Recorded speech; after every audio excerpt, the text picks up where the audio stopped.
sormen prozesua zerotik hasten da, bale? Kasu honetan, testua, dramaturgia, eraiki da ikasleen materialetatik sortutako sortua, bale? Patxo Telleriak egin zuen proposamen bat, hasierako proposamen bat, eta hortik hasi ziren ikasleekin materialak sortzen eta dramaturgia bat egiten, bale?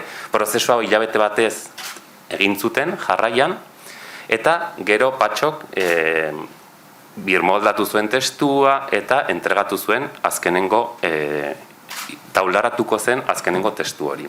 Gero, 3 hilabetez, egon dira Mireia Gabilondorekin lanean, hau da, urtarriletik eta gaur arte, antzezlanaren zuzendari, muntaian, ez? Edo eszenaratzea prestatzen.